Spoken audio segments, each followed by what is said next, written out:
শুভ সকাল শ্রোতাবন্ধু, সবাইকে স্বাগত আজকের অভিজ্ঞাপনে।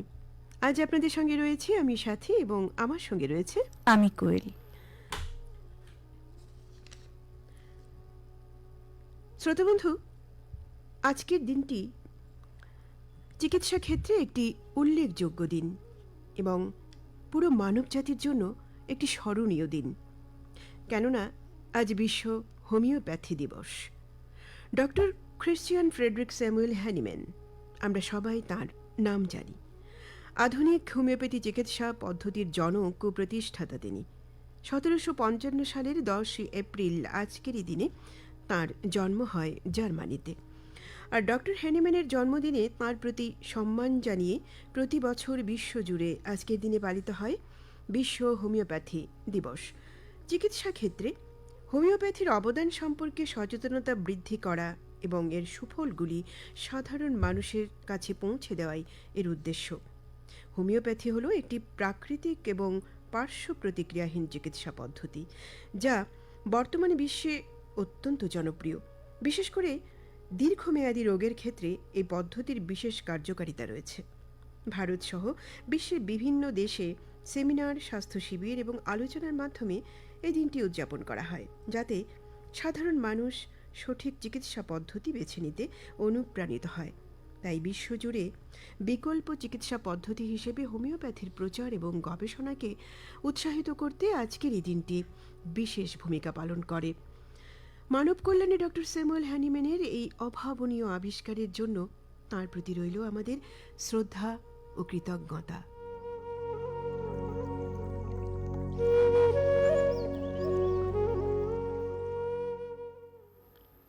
আজ 10 এপ্রিল। ইতিহাসের পাতায় চোখ বোলালে দেখব আজকের দিনেই 1982 সালে ভারতীয় যোগাযোগ উপগ্রহ, যা ভারতীয় জাতীয় উপগ্রহ সিস্টেমের অংশ, ইনসেট 1A উৎক্ষেপণ করা হয়। আজকের দিনে জন্মগ্রহণ করেছিলেন বাঙালি নাট্যকার, নীল দর্পণ নাটকের রচয়িতা দীনবন্ধু মিত্র 1829 সালে। আজকের দিনেই জন্মগ্রহণ করেছিলেন 1895 সালে বিশিষ্ট বাঙালি সাহিত্যিক সীতা দেবী। আজকের দিনে জন্মগ্রহণ করেছিলেন ভারতীয় বাঙালি রাজনীতিবিদ, স্বাধীনতা সংগ্রামী প্রফুল্লচন্দ্র সেন 1897 সালে। আজকের দিনেই জন্মগ্রহণ করেছিলেন ভারতীয় বাঙালি লেখক নিমাই ভট্টাচার্য 1931 সালে।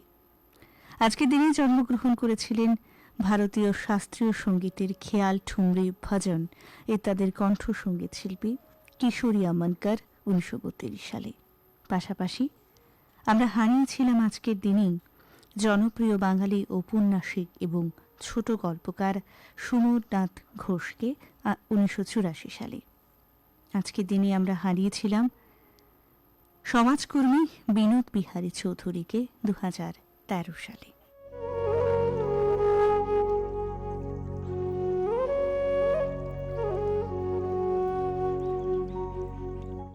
শ্রোতাবন্ধু, 1875 সালের আজকের দিনে মুম্বাইয়ে আর্য সমাজ প্রতিষ্ঠিত হয়েছিল। আর 1912 সালের 10 এপ্রিল আজকের দিনটিতেই সাউদাম্পটন থেকে নিউ ইয়র্কের উদ্দেশ্যে যাত্রা শুরু করেছিল সেই অভিশপ্ত জাহাজ টাইটানিক।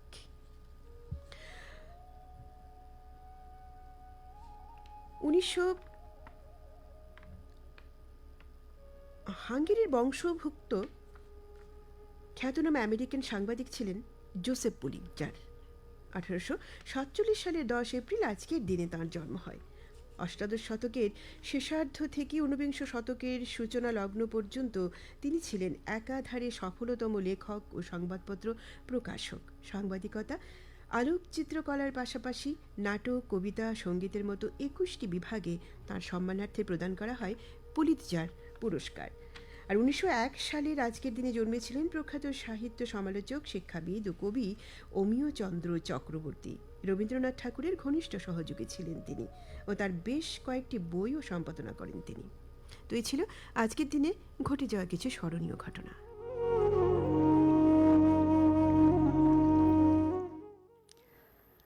প্রতি বছরের ন্যায় এবছরও গতকাল থেকে শুরু হয়েছে পোষণ পাকওয়ারা, এটি হল ভারত সরকার পরিচালিত একটি পাক্ষিকব্যাপী পুষ্টি সচেতনতা অভিযান, যা মূলত নারী এবং শিশুদের পুষ্টির উন্নতির উপর আলোকপাত করে। এটি পোষণ অভিযান এর অংশ হিসেবে অপুষ্টি দূরীকরণ, সঠিক খাদ্যাভ্যাস এবং সুস্থতার বার্তা ছড়িয়ে দিতে প্রতি বছর এর আয়োজন করা হয়ে থাকে। এর উদ্দেশ্য হল গর্ভবতী মহিলা এবং মা এবং শিশুদের অপুষ্টি দূর করা, পুষ্টিকর খাবার সম্পর্কে সচেতনতা তৈরি করা। এই কর্মসূচির মূল লক্ষ্য হল একটি সুস্থ এবং অপুষ্টিমুক্ত সুপোষিত ভারত গড়া।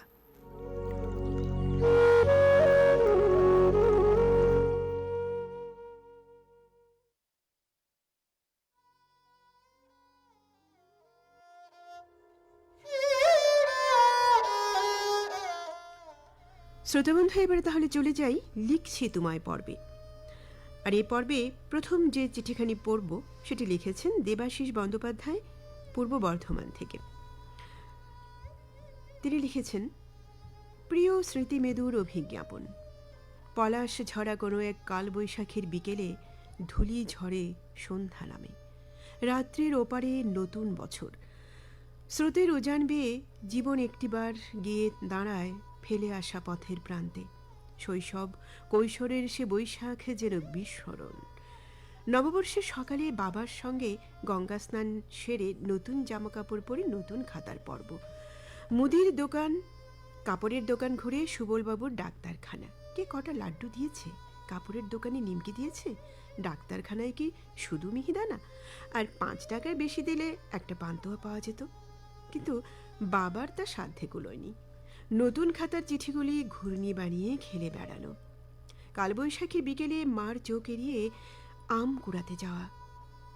কোনো সন্ধ্যায় চৌধুরী বাড়িতে হরিনামের আসর, ফলাহার, বণিকপাড়ায় গন্ধেশ্বরী পুজোর নিমন্ত্রণ, রবীন্দ্র জয়ন্তীতে কাঁপা গলায় কবিতা আবৃত্তি। মার সঙ্গে মামার বাড়ি গিয়ে ইচ্ছে মতো আম কাঁঠালের আস্বাদন, ছোলা, জবের ছাতু, নতুন আখের গুড় সহযোগে জল খাবার। গরুর গাড়ির ক্যাঁচক্যাঁচ শব্দ শুনতে শুনতে মাইল কয়েক দূরে মাসির বাড়ি যাওয়া। স্মৃতির রোমন্থনে সব জীবন্ত হয়ে ওঠে। মনে পড়ে এমনই এক বৈশাখের বিকেলে ছোট মামা হঠাৎই আমাদেরকে সকলকে ছেড়ে চিরতরে চলে গেল। তার কয়েক মাস পর দাদু, তারপর দিদা। ওই বাড়িটা কেমন ফাঁকা হয়ে গেল। ওখানে যেতে আর মন চাইতো না।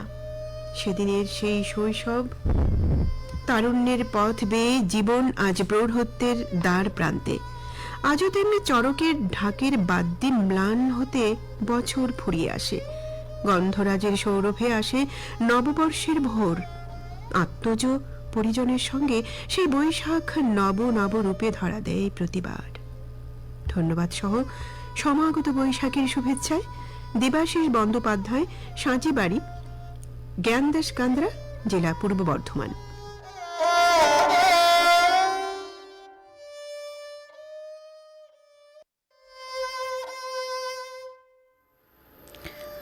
পরের চিঠিখানি লিখেছেন মঞ্জুশ্রী মণ্ডল, রামনগর, তারকেশ্বর, হুগলি থেকে।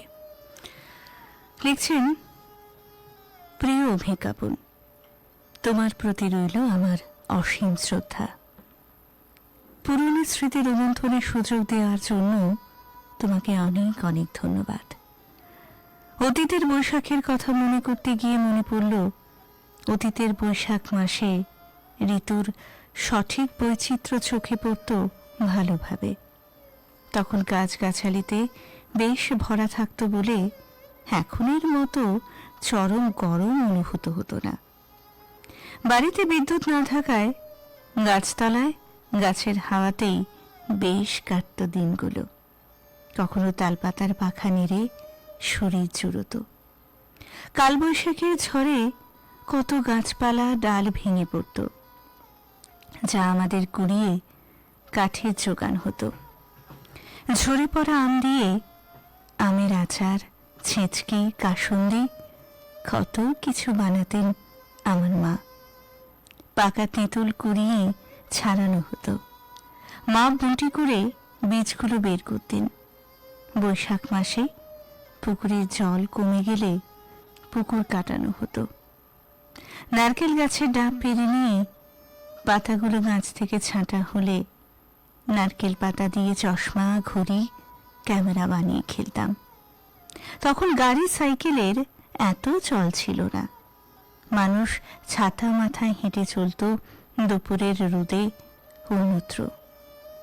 ছাতা সরানোর লোক বের করতে হতো পাড়ায় পাড়ায়। এইসব স্মৃতিগুলোকে মনকে বেশ শিহরিত করে তুলল। শ্রদ্ধাবনত মঞ্জুশ্রী মণ্ডল, রামনগর, তারকেশ্বর, হুগলি।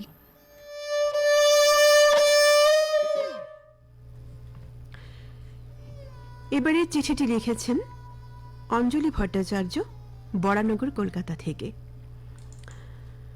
পুরনো বছর চলে যায়, নতুন বছর আসে, নতুন নতুন চড়ক নিয়ে খুশিতে মন ভাসে। বৈশাখের কত স্মৃতি মনে পড়ছে।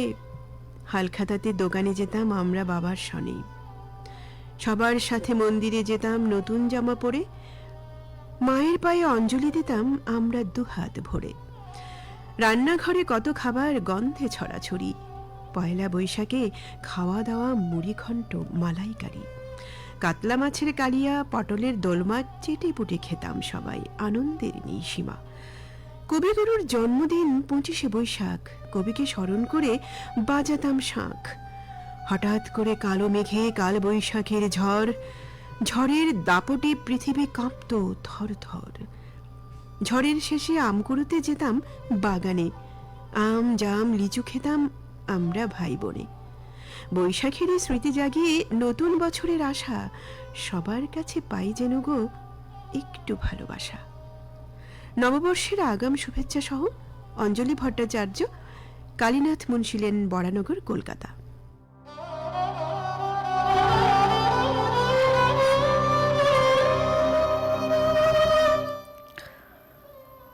আজকের অভিজ্ঞাপন পর্বের শেষ চিঠিখানি লিখেছেন তপন বন্দ্যোপাধ্যায়, পাঁচাল, বাঁকুড়া থেকে।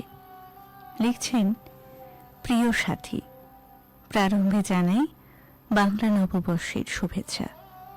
স্মৃতিতে ভেসে উঠছে কবি মোহিতলাল মজুমদারের সেই কালজয়ী কবিতা কালবৈশাখীর অংশ। এত যে ভীষণ তবু তারে হেরি, ধরাই ধরে না হর্ষ, ওরই মাঝে আছে কাল পুরুষের সুগভীর পরামর্শ। পুরাতন বর্ষের সমস্ত গ্লানি কান্তি কাটিয়ে আবারও এগিয়ে চলার শপথ। চোখের সামনে ভেসে ওঠে বৈশাখী ঝড়ে ঝরে পড়া কাঁচা আম কুড়োনোর কাসুন্দি, নুন লঙ্কা সহযোগে আম ছেঁচে খাওয়া। বৈশাখী দুপুরে পুকুরে স্নানের ঘাটে জমায়েত, গামছা চাড়িয়ে নেমে পড়তাম, এপার ওপার করতাম সাঁতার কেটে। গামছায় ছেঁকে তুলতাম চুনো পুঁটি মরওয়ালা মাছ। মাছ নিয়ে এলে মা কাকিমারা গায়ে মাথায় 2 বালতি জল ঢেলে শুদ্ধ করে দিত। সঙ্গে ধমক, গায়ে খড়ি উঠছে, চোখ লাল, বর্ষার পাক তুলছিলিস। বেশ ছিলাম ছেলেবেলায় প্রকৃতির কোলে। হালখাতার নিমন্ত্রণে বোঁদে, নিমকি আর রসগোল্লা। হাল ক্যালেন্ডার একটাই। বৈশাখে বিয়ে পৈতার নিমন্ত্রণে ছাড়াছাড়ি। অক্ষয় তৃতীয়ার বৈশাখী পূর্ণিমায় সত্যনারায়ণের পুজো। বাচ্চা মেয়েদের পূর্ণি পুকুর ব্রতর ধুম। গরমের ছুটির পর স্কুলে পরীক্ষা। মাটির খোড় চালের কোঠা বারান্দার জানালার পাশে বসে পড়তাম। কবিতা পড়তাম জোরে, ইংরেজিটা গুনগুন করে। ভুল উচ্চারণ করলে ধরা পড়ে যাওয়ার ভয়। সব হারিয়ে গেল, কেউ কার খোঁজ রাখে না, সাহস করে ধমক দেয় না, পাছে অপমানিত হতে হয়। কেউ যদি বলে দেয়, আমার ছেলে কি করছে, তোমার এত ধমক কেন? বৈশাখী স্মৃতি বিরল হয়ে আসছে দেশ জুড়ে। আবহাওয়ার পরিবর্তন উলট পালট করে দিচ্ছে সবকিছু। তপন বন্দ্যোপাধ্যায়, পাঁচাল, বাঁকুড়া।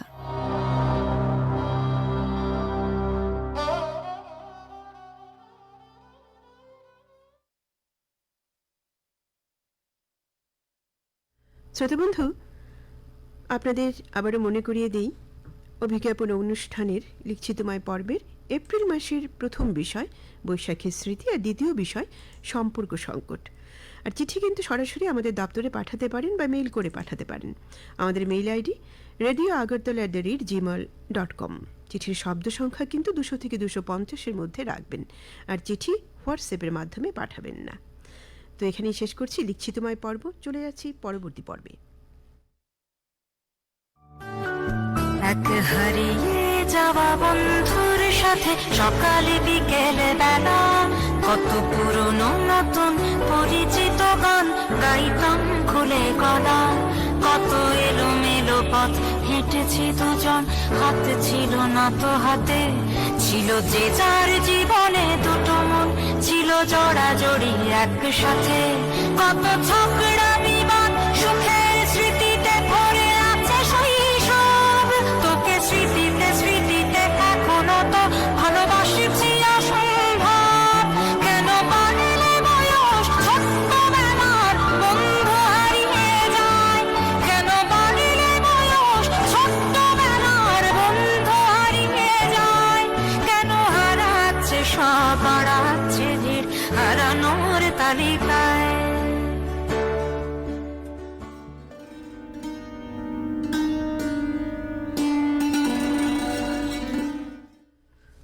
শ্রোতাবন্ধু, এবারে জানিয়ে দিচ্ছি কিছু গুরুত্বপূর্ণ তথ্য। ত্রিপুরা সরকারের তপশিলি জাতি কল্যাণ দপ্তর থেকে এক বিজ্ঞপ্তিতে জানানো হয়েছে, ডক্টর বি আর আম্বেদকর স্মৃতি ছাত্রীনিবাস, জগন্নাথবাড়ি রোড, আগরতলা এবং ডক্টর বি আর আম্বেদকর মেমোরিয়াল ছাত্রাবাস, আগরতলা আইজিএম হাসপাতালের বিপরীতে এই দুটিতেই 80টি করে আসনে ভর্তির সুযোগ গ্রহণের জন্য আগরতলা ও নিকটবর্তী এলাকার বিদ্যালয়ে ষষ্ঠ থেকে দ্বাদশ শ্রেণীতে পাঠরত তপশিলি জাতিভুক্ত ছাত্রছাত্রীদের অভিভাবকদের কাছ থেকে ভর্তির আবেদনপত্র আহ্বান করা হয়েছে। ইচ্ছুক অভিভাবকরা ছাত্রাবাস ও ছাত্রীনিবাস থেকে ভর্তির দরখাস্ত সংগ্রহ করে বিশদ বিবরণ সহ বার্ষিক পরীক্ষায় উত্তীর্ণ মার্কশিট, তপশিলি জাতি সার্টিফিকেট, পিআরটিসি এবং পারিবারিক রেশন কার্ডের প্রত্যয়িত কপি সহ তপশিলি জাতি কল্যাণ দপ্তর, ত্রিপুরা সরকার, পণ্ডিত নেহেরু কমপ্লেক্স, গোর্খা বস্তি, আগরতলা এই অফিসে আগামী 29 এপ্রিলের মধ্যে ভর্তির দরখাস্ত জমা দিতে পারেন। Telephone number 038123233363।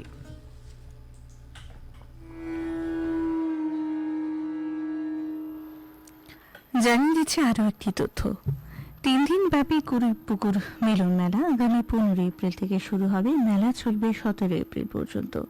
3 দিন ব্যাপী কুড়িপুকুর মিলন মেলাকে কেন্দ্র করে সাংস্কৃতিক অনুষ্ঠান, গ্রামীণ খেলাধুলা এবং কুইজ প্রতিযোগিতা অনুষ্ঠিত হবে।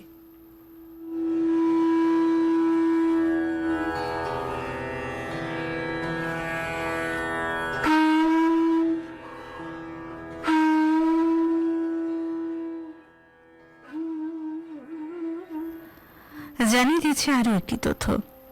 বিলোনিয়া মহকুমা প্রশাসনের উদ্যোগে আজ বিলোনিয়া পুরাতন টাউন হলে অনুষ্ঠিত হবে বিপর্যয় মোকাবিলার প্রস্তুতি বিষয়ক এক প্রশিক্ষক কর্মশালা। কর্মশালায় বিভিন্ন ধরনের বিপর্যয় থেকে নিজেকে এবং অপরকে কিভাবে রক্ষা করা যায় সে বিষয়ে হাতে কলমে প্রশিক্ষণ দেবেন বিভিন্ন দপ্তরের অভিজ্ঞ প্রশিক্ষকগণ। আর এই কর্মশালার পাশাপাশি পুরনো টাউন হলে অনুষ্ঠিত হবে এক স্বেচ্ছা রক্তদান শিবির।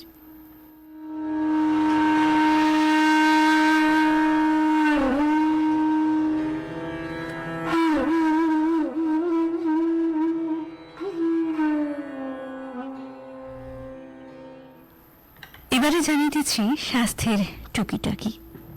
ভারী কিছু খেয়ে ফেললে এক আধবার ঢেকুর কিন্তু উঠতেই পারে, কিন্তু তা যদি সব সময়ের সঙ্গী হয়ে যায় এবং ঘন ঘন ঢেকুর উঠতে থাকে তা কিন্তু চিন্তার ব্যাপার। চিকিৎসকদের মতে বারবার ঢেকুর তোলার সমস্যাকে চিকিৎসার পরিভাষায় বলা হয় ইয়ারোফেজিয়া। খাবার পরিপাকের সঙ্গে যুক্ত স্বাভাবিক একটি প্রক্রিয়া হল ঢেকুর তোলা, যা কোনো দিক থেকেই ক্ষতিকর নয়। তবে সকালে ঘুম থেকে ওঠার পর পেটে সামান্য জল প্রবেশ করা মাত্রই ঢেকুর তোলার অভ্যেস কিন্তু স্বাভাবিক নাও হতে পারে। চিকিৎসকরা বলছেন, কোনো ব্যক্তি সারাদিনে কতবার ঢেকুর তুলবেন তা কিন্তু নির্ভর করে ওই ব্যক্তির হজম করার ক্ষমতা এবং খাওয়া দাওয়ার অভ্যেসের উপর। রোজের একটি সাধারণ অভ্যাসের কারণেও ডেঙ্গুর সমস্যা বাড়তে পারে। অফিস, রাস্তাঘাটে তো বটেই, অনেকের বাড়িতে খেতে বসেও বোতল থেকেই ঠকঠক করে জল খান। বোতল থেকে জল খাওয়ার সময় জলের সঙ্গে সঙ্গে হাওয়া পেটে ঢুকে, আর সেই কারণেই সমস্যা আরো বেড়ে যায়। ডেঙ্গুর সমস্যা কমাতে হলে বোতল থেকে নয়, গ্লাস থেকে চুমুক দিয়ে জল খাওয়ার অভ্যেস করতে হবে। তাহলেই ডেঙ্গুর সমস্যা থেকে খানিকটা হলেও রেহাই পাওয়া যাবে বলে মনে করছেন চিকিৎসকরা।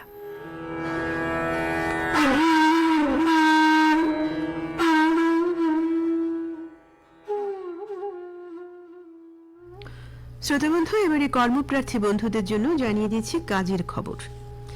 BSNL a senior executive trainee পদে নিয়োগের জন্য অনলাইনে আবেদনপত্র জমা নেওয়া হচ্ছে। শূন্য পদ 120টি। শিক্ষাগত যোগ্যতা বিটেক হতে হবে, বয়স 21 থেকে 30 বছরের মধ্যে। আর সংরক্ষিত ক্ষেত্রে যথারীতি ছাড় রয়েছে। অনলাইনে আবেদনপত্র জমা দেওয়ার শেষ তারিখ 15 এপ্রিল পর্যন্ত বাড়ানো হয়েছে। বাছাইকৃতদের কম্পিউটার ভিত্তিক পরীক্ষা কেন্দ্র আগরতলা সহ সারা দেশে শতাধিক শহরে। তবে বিস্তারিত জানানো হবে কল লেটারে। এছাড়া লগ ইন করতে পারেন বিএসএনএল এর ওয়েবসাইট www.bsnl.co.in এ।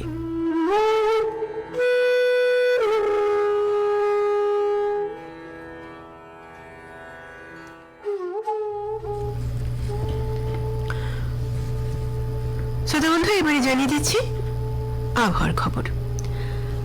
আবহাওয়া দপ্তর থেকে প্রাপ্ত তথ্য অনুযায়ী আগামী 24 ঘন্টায় আকাশ সাধারণত মেঘলা থাকবে। রাজ্যের কিছু কিছু এলাকায় হালকা থেকে মাঝারি বজ্রসহ বৃষ্টিপাতের সম্ভাবনা কিন্তু রয়েছে।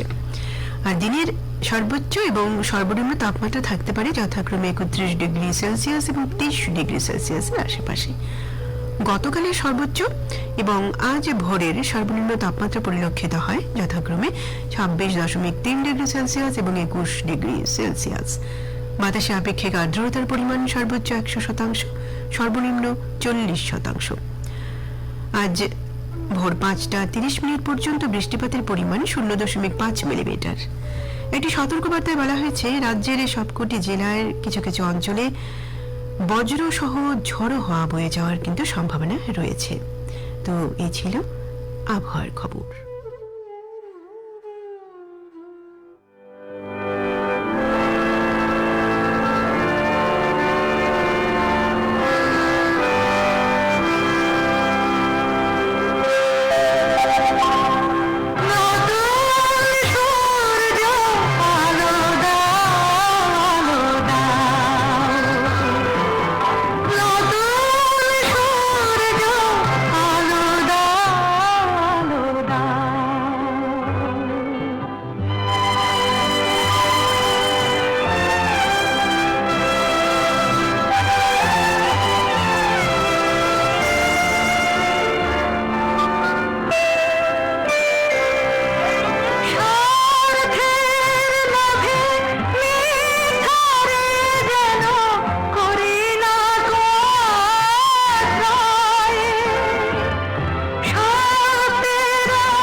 শ্রোতা বন্ধু, অভিজ্ঞাপন থেকে আজ এখানেই বিদায় নিচ্ছি।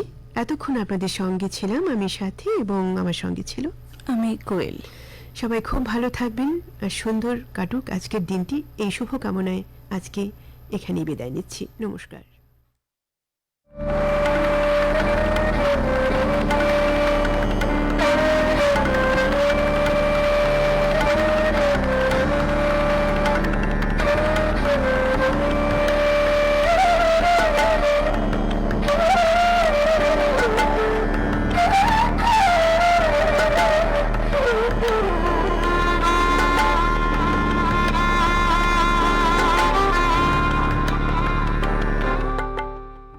আকাশবাণী আগরতলা এখন দিল্লি কেন্দ্র থেকে প্রচারিত হচ্ছে ইংরেজি সংবাদ, এবং এর পরপরই শুনবেন শিলং কেন্দ্রের উত্তর পূর্বাঞ্চলীয় ইংরেজি সংবাদ।